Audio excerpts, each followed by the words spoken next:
Okay. Cheers. Let's do this. So good. Here we go, though. As a whole. Oh, you went to undercurrent. Yeah, why undercurrent. I missed the line?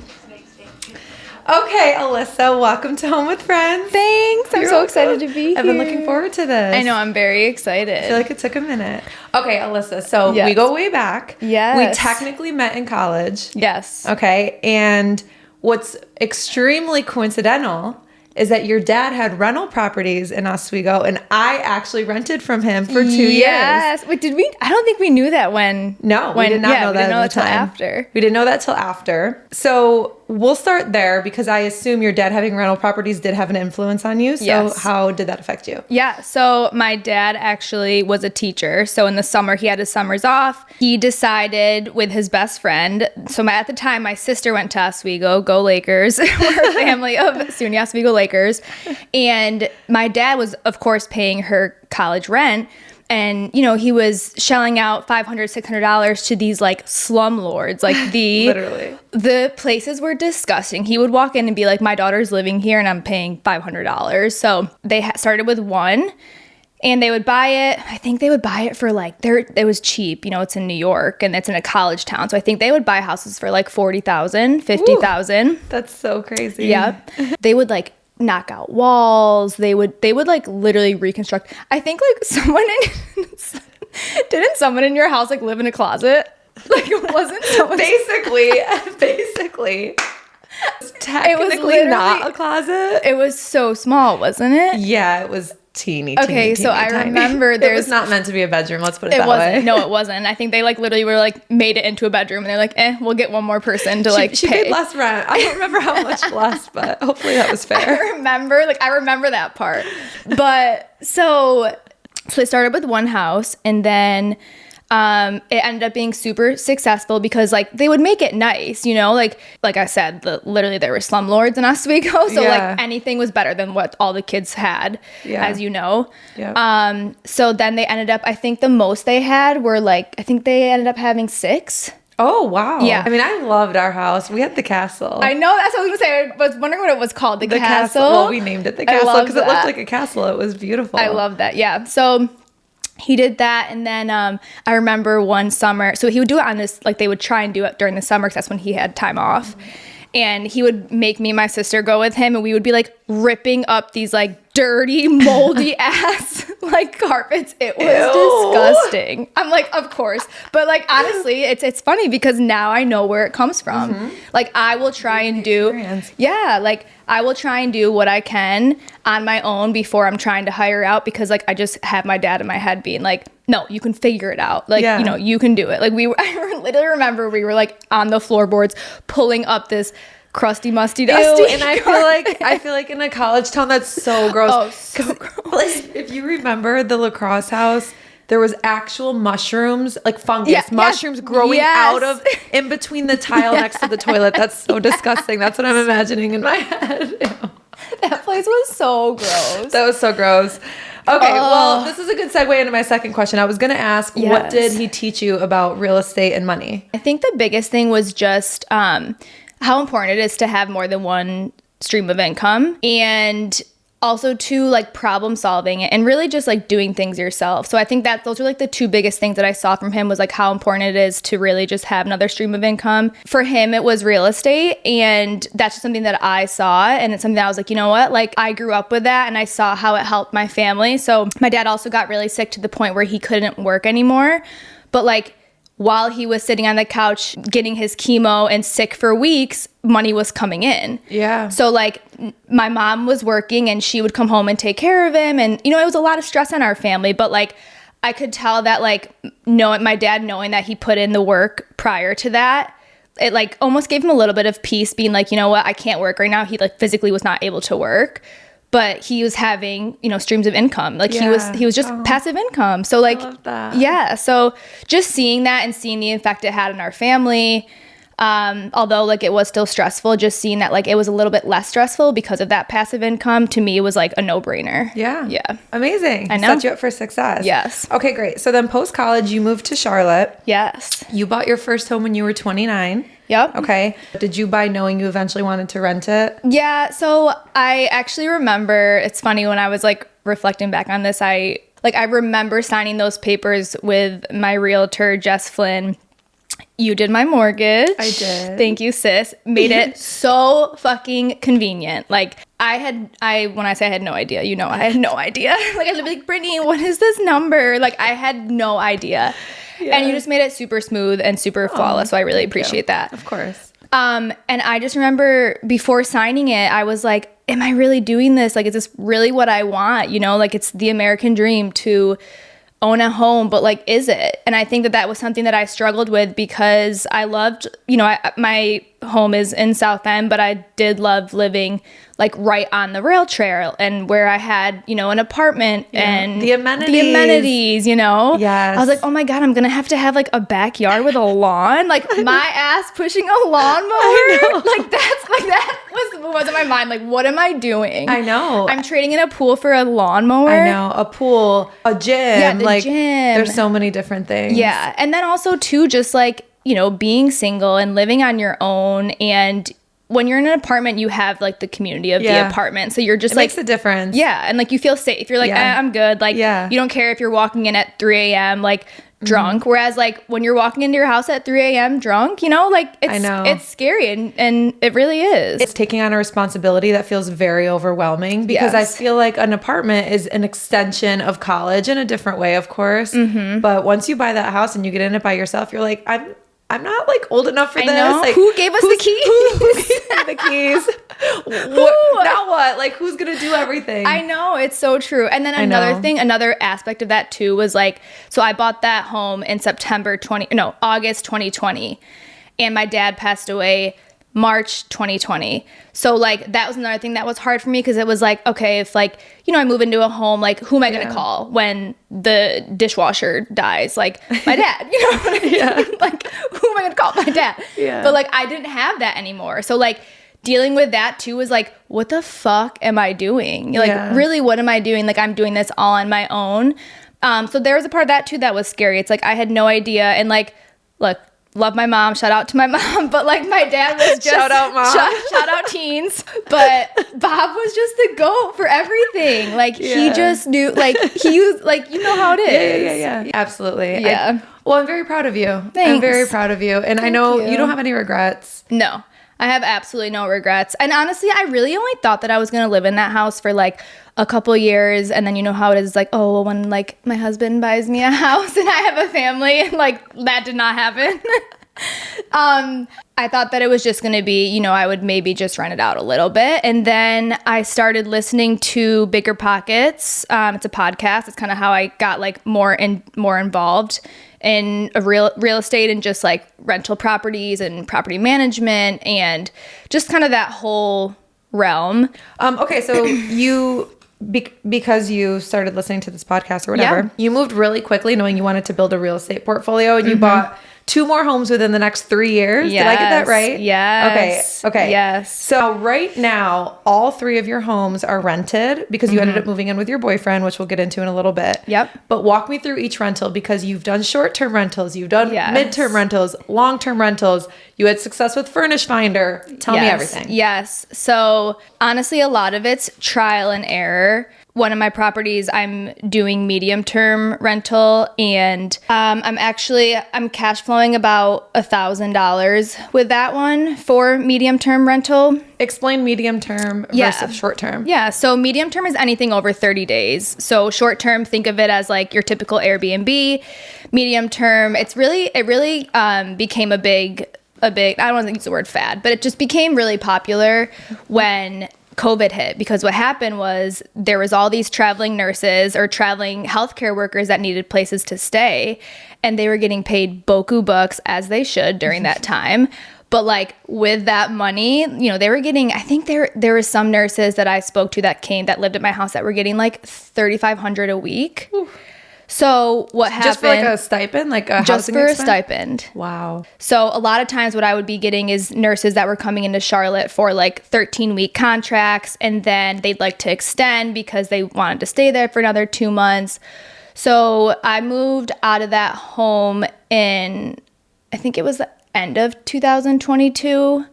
And then I started doing Furnish Finder for medium-term rentals, and throughout my whole portfolio since I've purchased in 2020, I have not had 1 month of vacancy. Wow.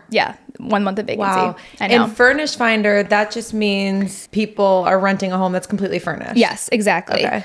So Furnish Finder is like specifically for people who kind of have like contract work that want a furnished place. You know, the thing with Furnish Finder, it is hit or miss. Like they do a lot with reviews. So that's something that I really try and focus on with my past guests is like, hey, you know, if you enjoyed your stay, please give me an honest review.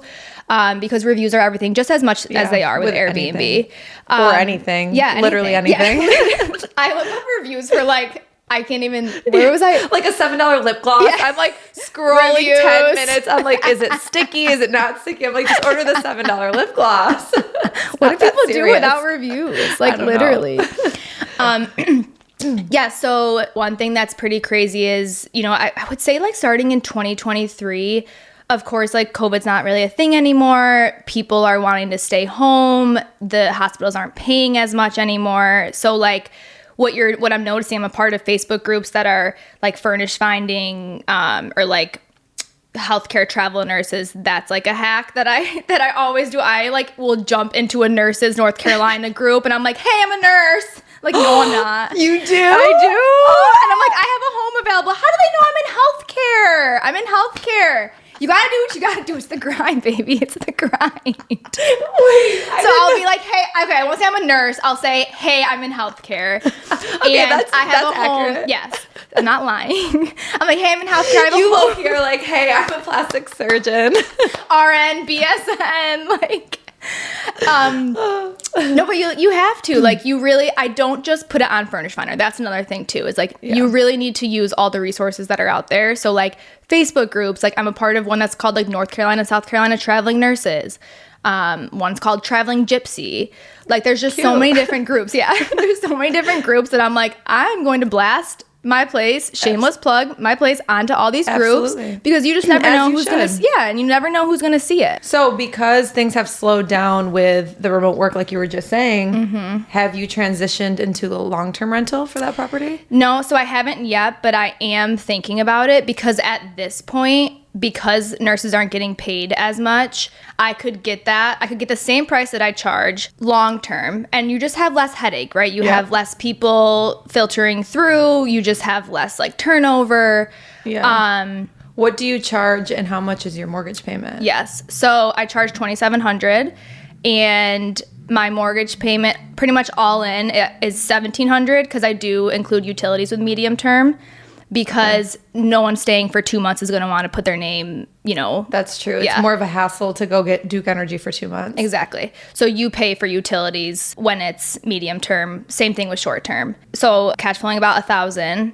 And it is great. And like if I can do that for long term and have someone in there for a year and not have to worry about it, like to me, like I wouldn't say necessarily enjoy medium term versus long term, but for me, it's just like it just made sense with like, why would I not just have something where I'm kind of more hands off? I do self-manage all my properties. We were going to get into that. Great. Yeah. Well, also too, you don't have to include utilities when you go long-term, so you can cash flow a little bit more. Exactly. Which will be nice. Exactly. Yep. Nice. Okay.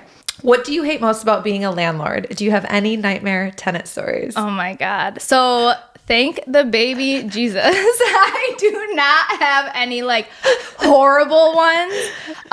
My biggest thing that I would say is like, people, can we please try to problem solve before we call someone for help? Like, you're calling me for help. I'm a 34-year-old female and you're like a grown-ass man or like, and you're like, the garbage disposal is like not, it's like making a weird noise. And I'm like, well, why don't you look down there and see if you chop something up? Because I Didn't you do that? And there was like plastic in there or something? There was literally glass. They broke glass inside of the disposal. And I'm like, and I went there because I was like, hey, why don't you go in there, stick your hands there, make sure it's off. But I had to make sure. I don't want a lawsuit. Oh my God. I'm like, you can put your hands in there, make sure that like it's off. Don't turn it on, and see if there's something jammed. That's really pathetic. No, it's so pathetic. And like, were they embarrassed? Wait, retell that story. When you went over there and pulled the glass out, were they embarrassed? Oh, I literally pulled it out and I go, well, this is the culprit. I was like, I thought you said that you looked. And he was like, oh, I swear I did. And I'm like,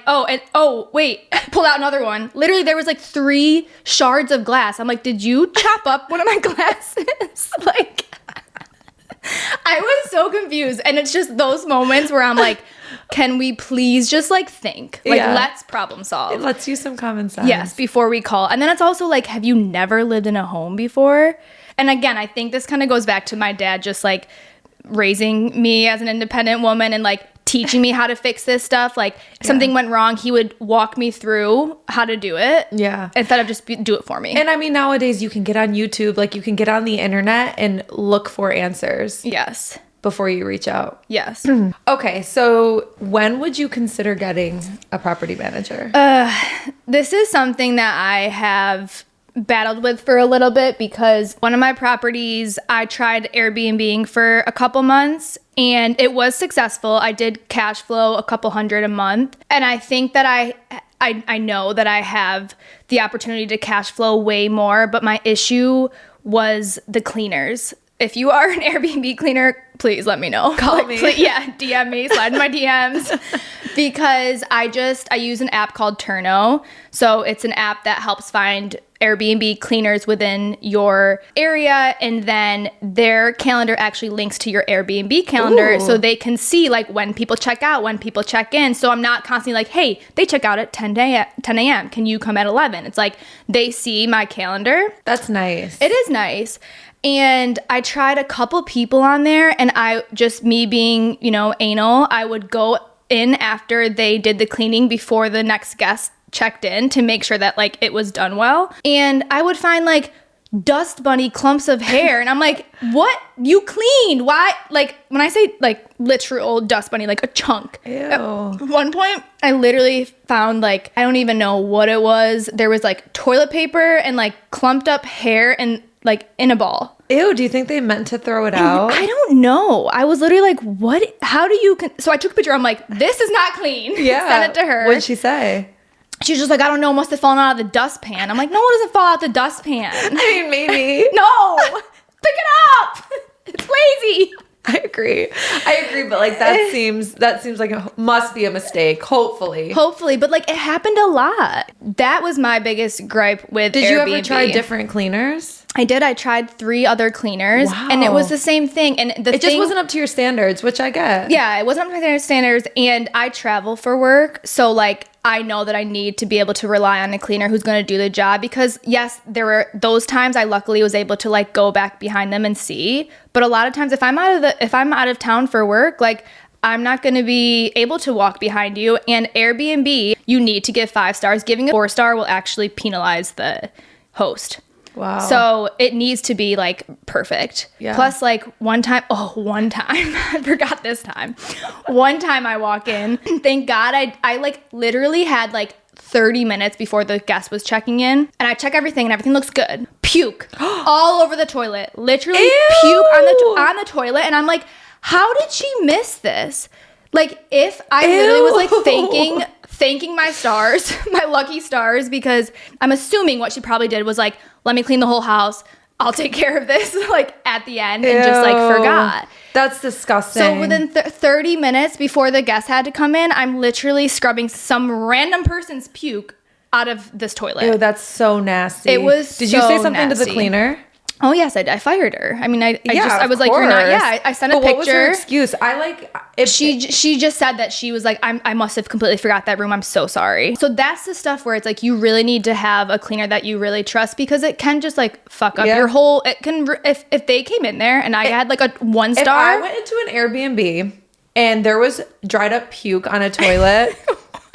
Somebody asks, I would not leave without getting a full refund. I'll tell you that right now. I will tell you that right now. I know.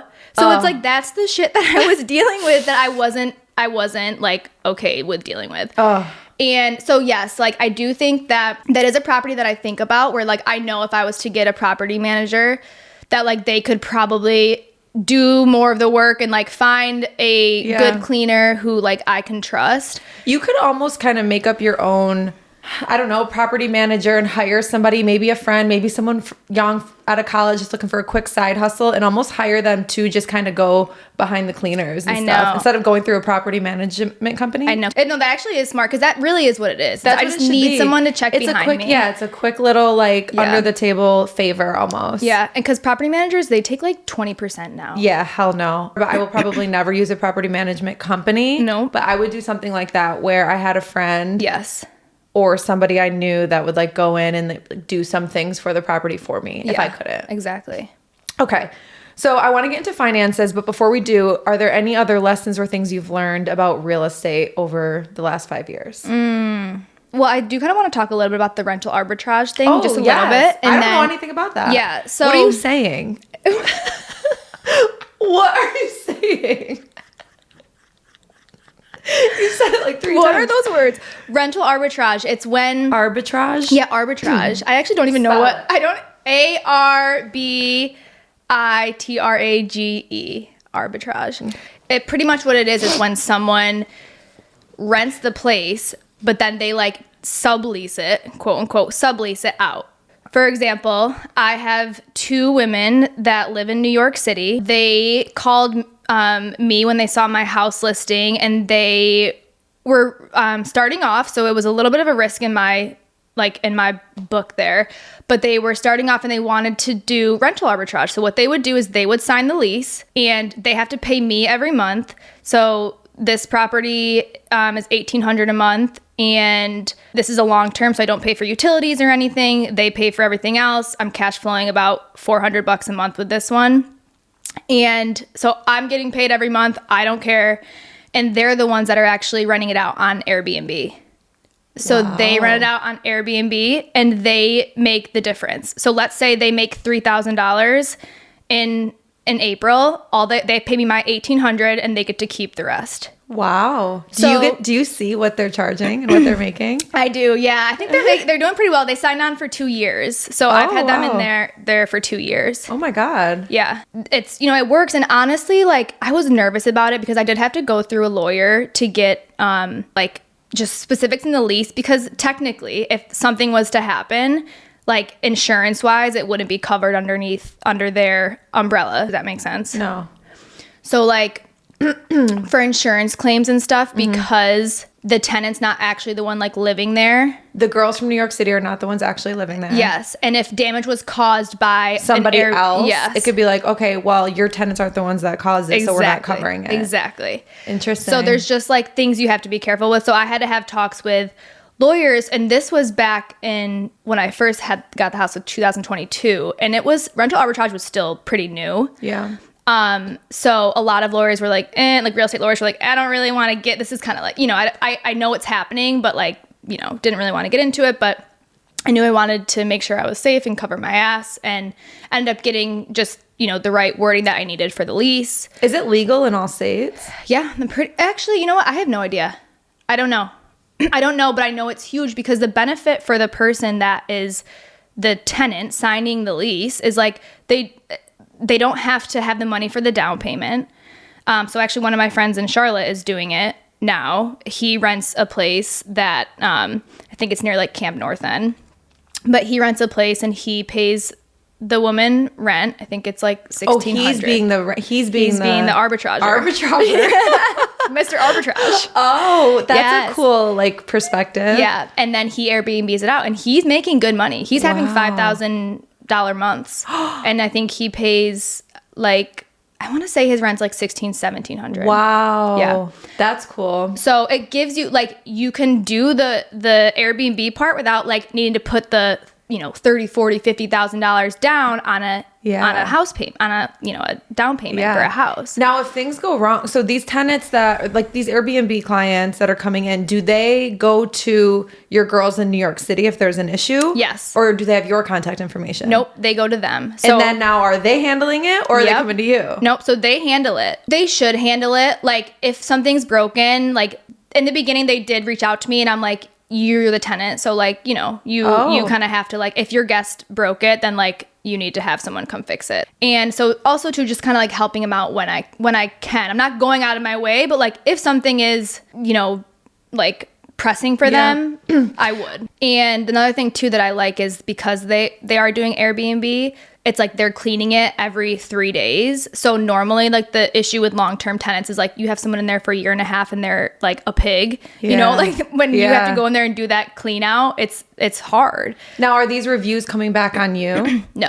They're coming back on the tenants that are running the Airbnb. Okay, so they have their own Airbnb profile. Mm-hmm. That's so interesting. Yeah, so they're just pretty much like, you know, using the house as their Airbnb. And like, you know, we had discussions about making sure that they're... Yeah, how often are you in communication with them? Do you have a pretty open line of communication? Oh, yeah. Yeah, I have a pretty open communication. In the beginning, it was a lot just because, like, I wanted to feel them out. They wanted to feel me out. But everything has been really smooth. And now, because of my good experience with them, I am open to, like, other rental arbitrage companies that, you know, want to do that, because I do see the benefits. It is like more so like me hands off, and then like they're doing extra cleaning, so I don't have to worry about that. You know, you should ask what cleaning people they're using. I know, actually I should. Yeah, I should. Obviously, if it's working for them. Something about Airbnb people is they're pretty stingy with their cleaners. Like once you have a cleaner, you're like, oh, I don't know, I don't have any information on someone. I'm like, yes, you do. Like share your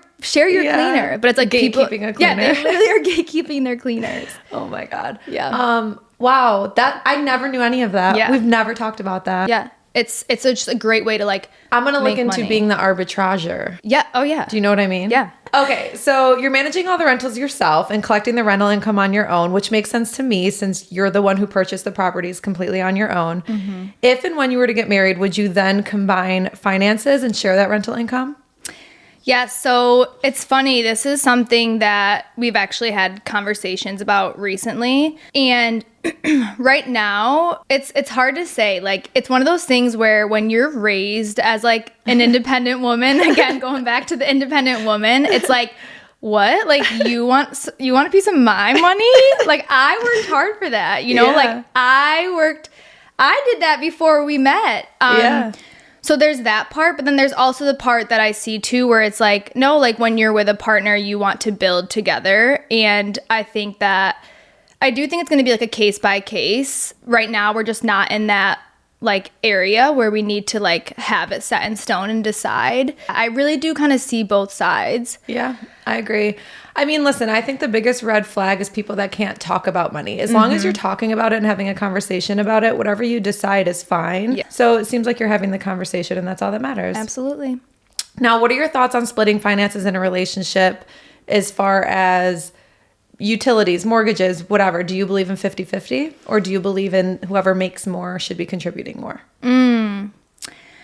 For me, it's like I want to be provided for. I don't want you to pay for everything. I make my own money. I make good money, and I don't need you to. Mm-hmm. But there is an element of like, I like to know that like you can provide for me in a sense. So like, do I want to pay more? Let's say I made more than my partner. Like, I don't want to pay more in the rent, and like.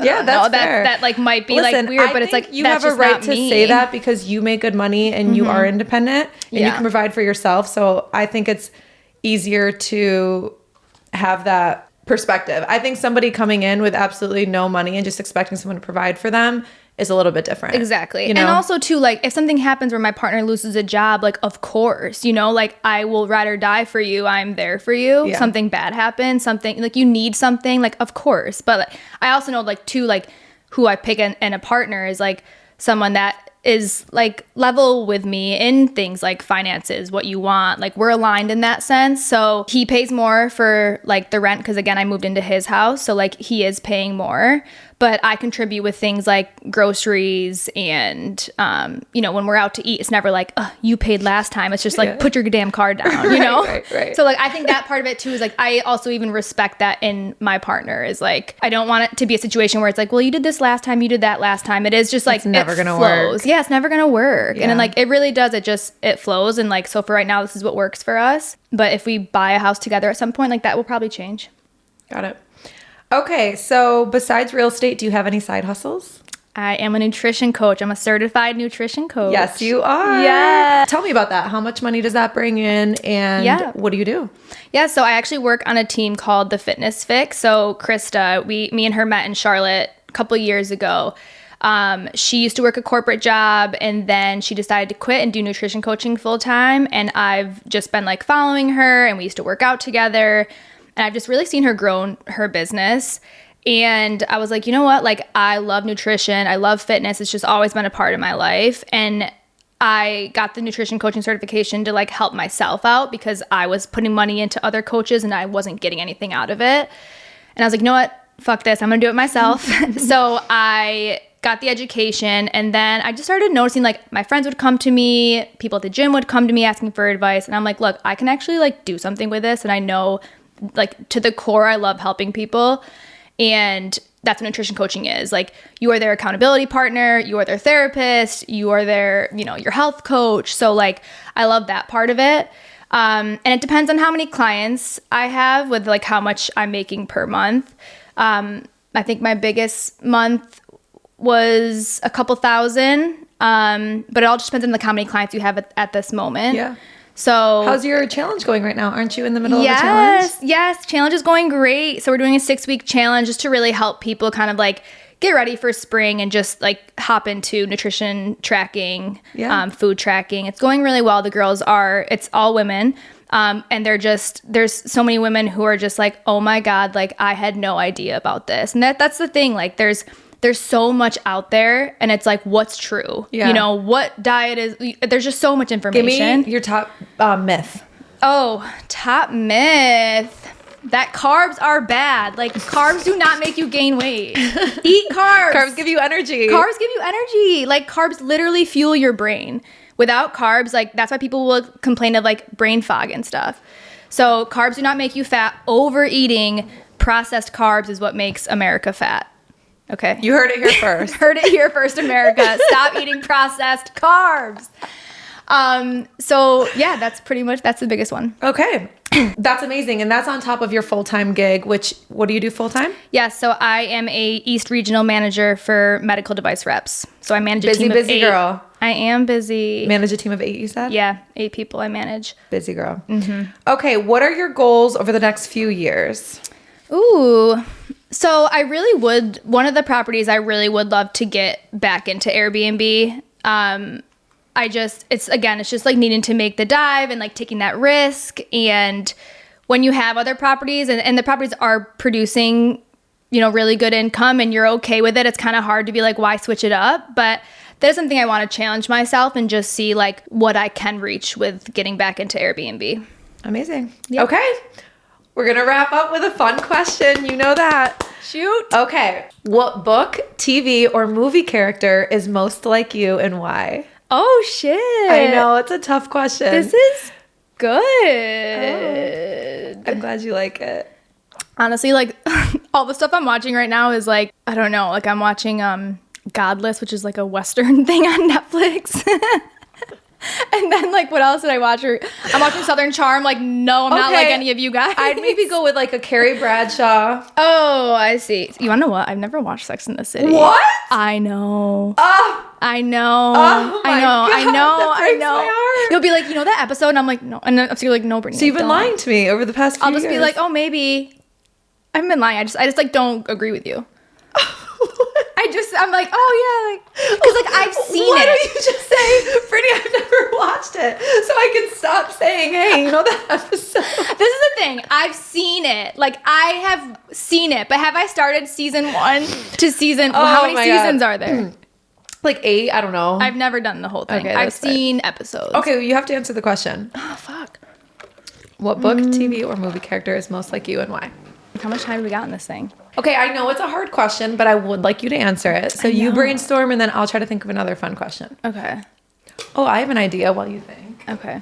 Okay, so she can't think of an answer, so I'm going to make her pull from this deck of cards. I'm going to have you pick from this deck, and then you have to answer what you pull. Okay. Okay. Risky biz. Let's do it. Ooh, what do you crave more? I crave more of like community. And I just like, I want to do more even within the community. Like anytime I've done like the Sunday run club. It's like a dog run club for the shelter dogs. Cute. And like even just like meeting new people there, like something about me is like I love meeting new people. I really do. Like, I've gone on those vacations where I'm like a solo traveler. So I've literally like traveled that takes a certain type of person for sure. Like I traveled to Thailand, I traveled to the Greek islands, and I did it like technically like solo traveling. So like I think it was like 18 to 20 strangers I'd never met before. And we spent like a week and a half together, roomed with them and everything. You still have a relationship with them? So, 2 of them I do. Two of them I'm like really close. Like she lives in the UK and she like flies to New York and we'll meet halfway. Oh, cute. Yeah, love her. But I love meeting new people. I just love like that part of like connecting with people that you don't know. And so I think like even that part of the community too is just like meeting new people and like hearing different stories. Like, you ever just talk to someone, you're like, holy shit, I never knew that was your story. Mm-hmm. And I think like all the time. And I think like to me it's just like that's life. Like that is the dope parts of life, is just like meeting people and knowing and hearing their story and being like, holy shit, like we all have stuff going on, or like I never knew that would happen to you, or like, whatever it may be. Like I just think that like that's a part of living, is like human connection. So mic drop. Yep.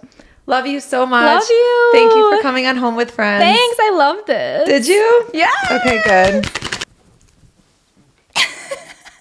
Okay, love you. Wait, yay.